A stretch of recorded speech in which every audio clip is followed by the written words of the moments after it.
Welcome to the ISCI Robert Jantz School 2020 graduation, brought to you by the Idaho Department of Correction.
Good morning, ladies and gentlemen. My name is Charles Durrant. I am the program manager at ISCI, and I would like to welcome everybody to the first ISCI virtual graduation ceremony. To friends, family, staff, colleagues, thank you so much for making this day possible. Thank you for all your hard work. To the graduates, I would like to extend my sincere gratitude for all the hard work that you've put in. And I wish we could be holding this graduation live in the chapel as we've done over the years. But I want you to know that even though circumstances have required us to hold a virtual graduation, your hard work should and will still be recognized. So thank you very much. We'll now play the national anthem, after which Warden Al Ramirez will offer remarks.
Well, good morning, everybody. Welcome. This is way awesome to have an online graduation during these trying times.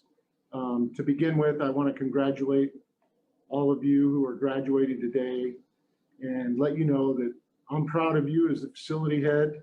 During normal times, accomplishing the GED is difficult, but we have not been existing during normal times for the past 7 months, anything but normal.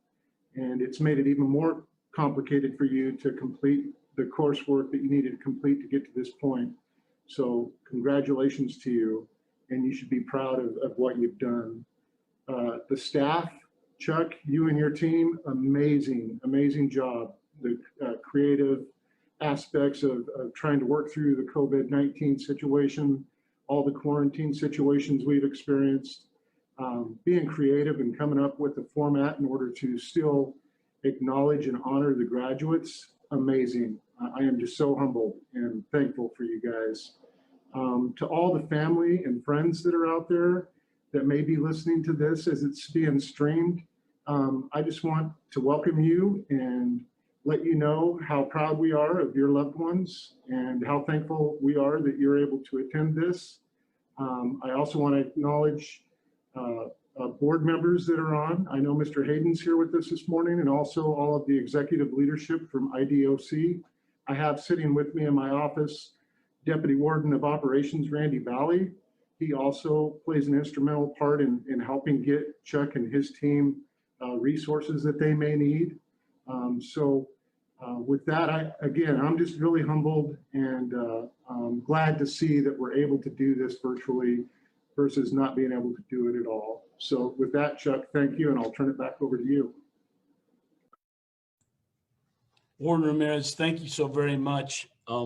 And I would be remiss if I didn't thank you for everything that you've done for the education staff here at ISCI and for the entire staff at ISCI. So thank you, sir. We truly appreciate all of your support and your leadership, especially through this COVID pandemic.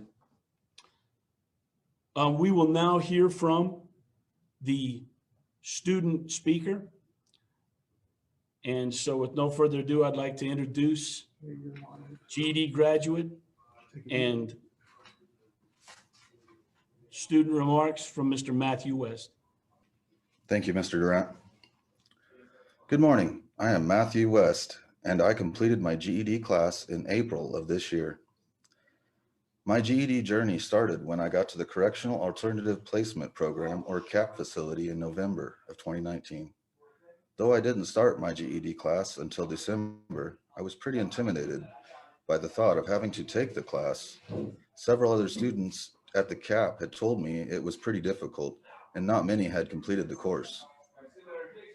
It was nice to learn that completing the GED program was not required. It was mandatory to take it if you never graduated from high school. But if you didn't finish it before you completed your writer program, it gave you a head start to finish your classes out in the community. That was a relief because I never had much confidence in my academic skills. My academic history had ended 25 years ago when I dropped out of high school at the age of 16. The 11 years I spent prior in school of my dropping out had been a struggle. School never interested me. I grew up on the Payette River and loved the outdoors. I would rather be fishing or hunting instead of doing homework. So I never put much effort into school, something I would regret later in life, not only because of the employment difficulties, but also the attitudes of some of my peers and others upon learning I was a dropout, which over time led to low self-esteem, low self-worth, and that led to alcohol, drugs, then homelessness, then criminal activity that landed me in the custody of the Idaho Department of Corrections at the CAP facility. I had taken a TABE test at RDU before going to CAP, so the GED teacher, Mrs. Bush, had an idea of where I was academically. So after a month of studying, I took my first test. It was science, and I passed. Wow, I thought, maybe I can get my GED in the 5 months that I had left to program. But my criminal thinking and insecurities led me to cheeking my meds and selling them. I didn't need the money or the meds, but my self-esteem liked the title drug dealer. After a few weeks, I started to realize if I didn't want to spend more time in prison, I had better change my ways. On January 5th of this year, I prayed. I asked God if I should stop selling my pills to show me some sort of a sign. On January 6th, I was escorted to the hole. I got my sign. The guards had found out about my pharmaceutical operation. I got a Class B DOR and was brought to Idaho State Correctional Institution. After a couple weeks in 7 House, I was moved to 9 House. I had pretty much forgot about my GED since I was relinquished from the CAP facility. Then around the end of February, I was told I could continue my GED classes here on the yard. I was told I needed to talk to Mr. Durrant in the education building. There I was introduced to Mr. Wardwell. He would be my teacher for the social studies and reading, language, and arts test. I was very eager to learn and surprised myself at how interested I was in school. I went every day I could. I passed the social studies test in March. I was not looking forward to the reading, language, and arts test because English was my worst subject in school. I ended up having to take it twice, not because I failed, but because they get my name mixed up with a Nathan West. I took the test under his name, being told they could fix the name after I completed the test. Well, they could not. So I passed the test for Nathan West. You're welcome, Nate. It was good practice anyway. I passed the one for me also. Math was next, and Mr. Smith taught that class. I have always enjoyed math, so studying for math was fun, and I planned on getting a score high enough for honors. But due to COVID-19 concerns, I had to take the test earlier than planned. I was 4 points shy of honors, but I passed. I got my GED. This was not only an educational journey, but also a spiritual one as well. I now have confidence in my abilities and believe that God has a purpose for me. I also believe in myself and have hope for my future. I feel I can be a father to the children I abandoned, a son to the mother who loved me even when I abused that love, a brother to a sister I barely know. I would like to work with helping other people who have lost hope and show them that with God in your heart, anything is possible. I would like to say congratulations to those who earned their GED also. Our past may look like a disaster, but we recognized it. And when we made the decision to get our GED, we decided to start building a better future. So let's continue to better ourselves so in the future, we can be proud of our past. Thank you to all the staff and everybody who made it possible for me to have this opportunity. Thank you. I really appreciate it. And last but not least, happy birthday, Mom. Thank you for always being there. I love you. Thank you. All right. Fantastic. Mr. West, thank you so very much for those remarks. I want you to know that your mother called me yesterday, and I was able to give her the correct URL address for her to Zoom or to log on today and to hear your remarks. And I'm certain that she is proud of you, and we're proud of you as well. So thank you so much for your efforts, and thank you for your remarks today.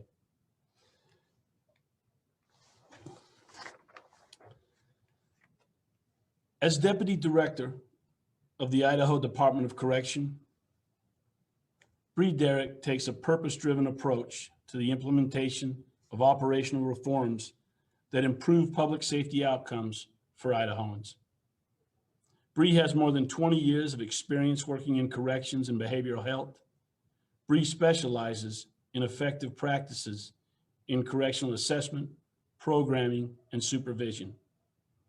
She has spoken at national conferences on these topics, as well as gender-responsive approaches, reentry, and vicarious trauma.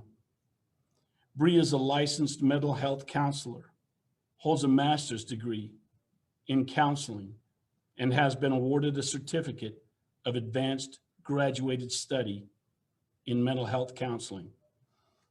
It is my honor to introduce our keynote speaker today, the Deputy Director of the Idaho Department of Correction, Ms. Bree Derrick. Thanks, Chuck.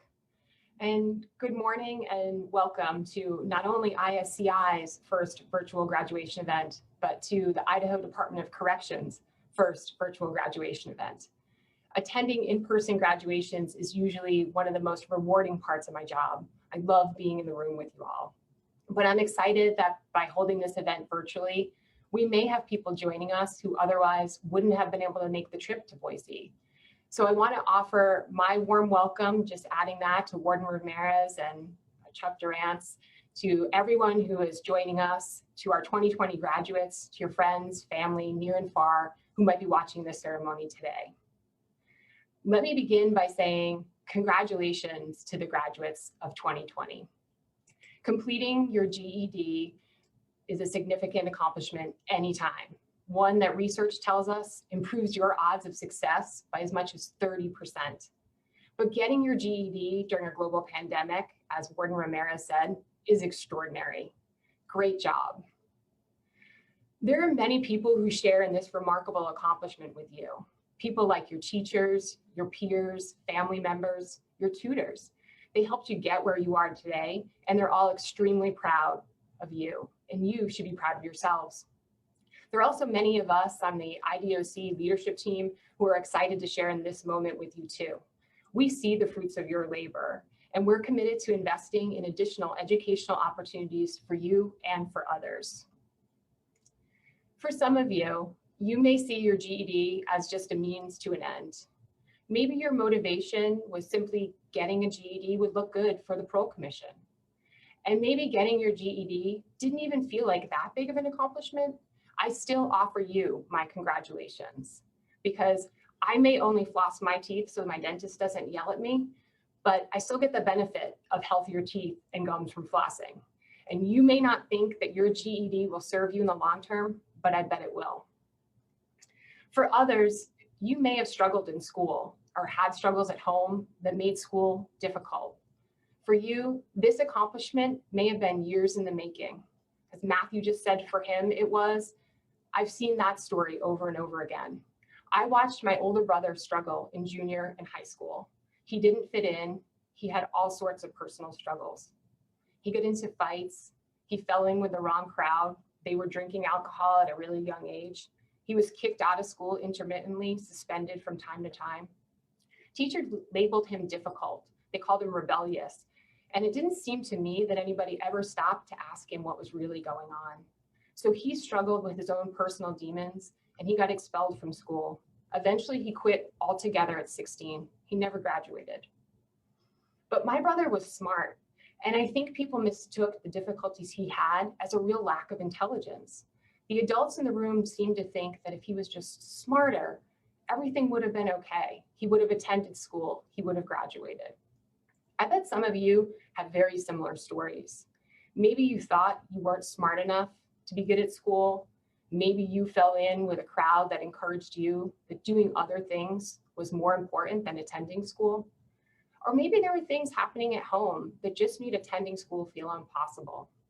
Whatever the reason, those stories we tell ourselves can be really limiting. We can age many years and still be stuck thinking, I'm not smart enough, or I won't be good at this. But you, sitting here today with your general education diplomas completed, you are showing the world that you are smart and capable and determined, and you have done it. So congratulations. I hope you see those old stories as behind you. I hope you see yourselves as able to do anything you choose. My brother actually went on to get his GED, and then he spent a successful career in international finance. He actually traveled the globe before he was even 40. The world he traveled and the world you will return to is rapidly changing, and having your education is becoming increasingly important. Dr. Martin Luther King Jr. said, education must enable one to sift and weigh evidence, to discern the true from the false, the real from the unreal, and the facts from fiction. Never has this been more important than right now. We live in a world that's customized to our beliefs and our preferences.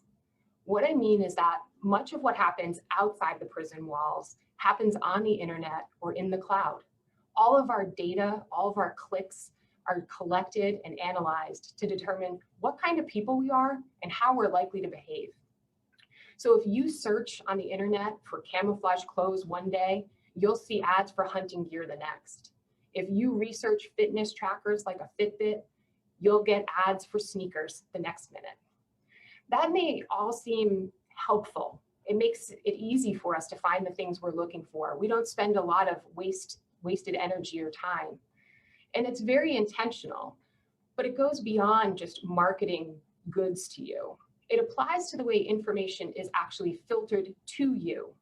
So what I mean by that is, if you think about all these big data companies, they're collecting information on us all the time, our preferences, whose comments we like on Facebook, which groups we follow on Instagram, what we buy, what we look up on Google. And they use that to build predictive models about us. They're trying to predict how we're going to behave. And here's the scariest part of that. They feed us information that they believe resonates with what we already think. So, and this is really important, if you and I have very different views on the world and we search for the very same topic on the internet, we'll get two totally separate pieces of information. So think about that for a minute. We aren't fed facts equally. You may receive factual information if you look up a topic, and when I look up the same thing, I may get complete falsehoods. And there's no warning label for me to know that. So we each run around thinking we know the truth. We live in a world that Dr. Martin Luther King could not have imagined, a world where our data are mined to shape our reality. I encourage you to heed Dr. King's words and turn your education toward an ability to sift through information and to know how to discern fact from fiction. Become a critical thinker who desires to know more and to know more about the world around you, to be open to possibility and understand you may not have all the answers. While you're incarcerated and once you're released, don't let rumors determine your reality. Seek the truth.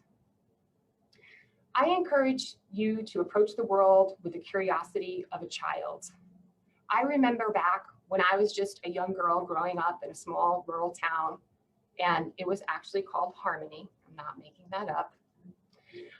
As the name suggests, it was a great place to grow up. I knew all of my neighbors, all of the kids. We'd run around in the streets together, playing kickball, fishing and boating on a small lake in our neighborhood. In the winters, we'd ice skate on that same lake. Some of my most vivid memories come from my early years where I was exploring nature and being physically active. During those summers, I have lots of memories of when dusk would settle, my little friend Danny and I would go out and we would catch fireflies in a jar. And I'm sure many of you have done the same thing. And you catch them and you just have a degree of wonderment and amazement at how they behave and how they actually light up. We had that sort of excitement and amazement about the world all the time. We would be doing simple things like searching for fishing bait, turning over every rock, digging our hands in the dirt, and we would just be fascinated by what we would discover. And so I'm suggesting that, we really think back to your childhood. You probably have a memory like that yourself, of some kind of exploration where you just were fascinated by the world around you, where you were opened up to the possibilities of what an object or an experience held, and you didn't come to it with lots of preconceived notions. I'm suggesting that we need this level of openness and curiosity in the world now more than ever.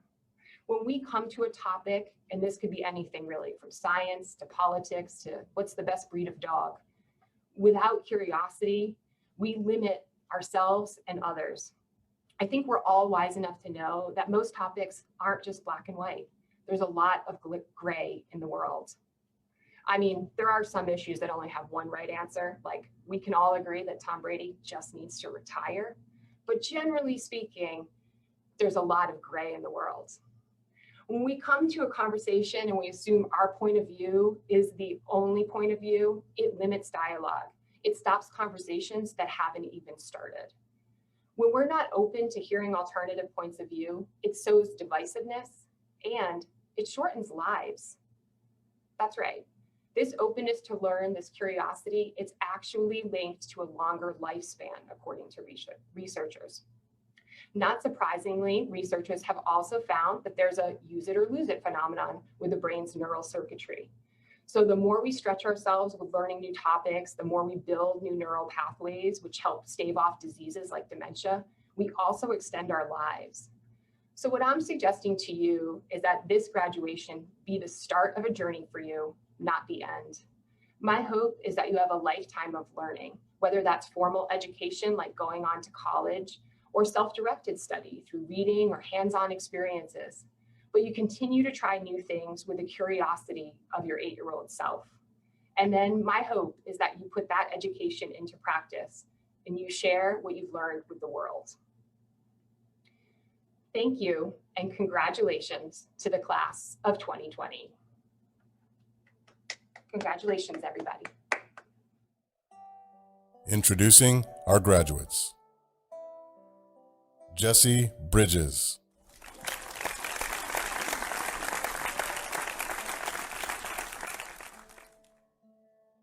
Nicholas Brown.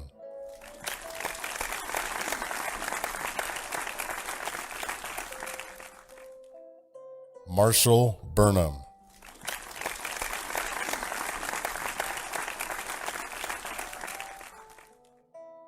Sean Green.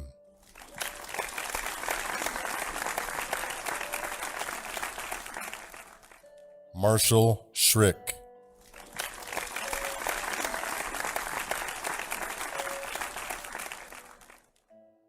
Hunter McCormick.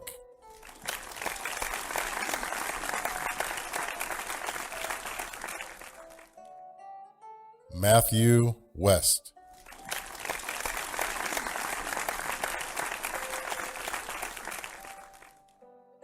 And Lester Kester.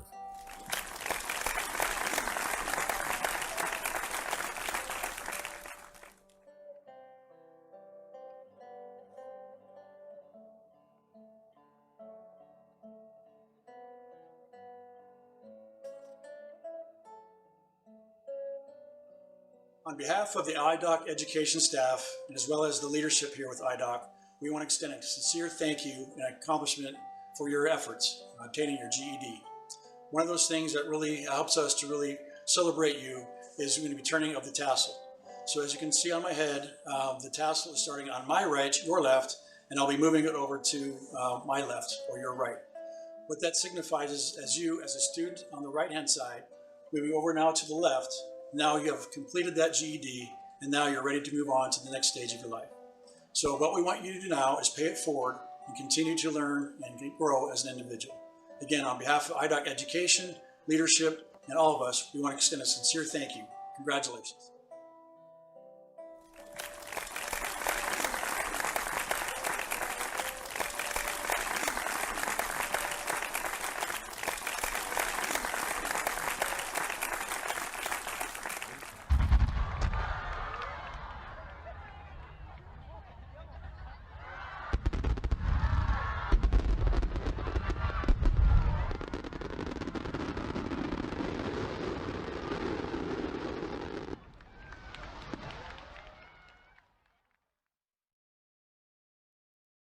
And with that, friends and family, ladies and gentlemen, honored guests,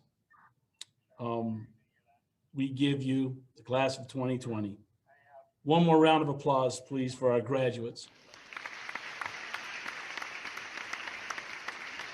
Congratulations, fellas.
Thank you, everybody, and that concludes the ceremony.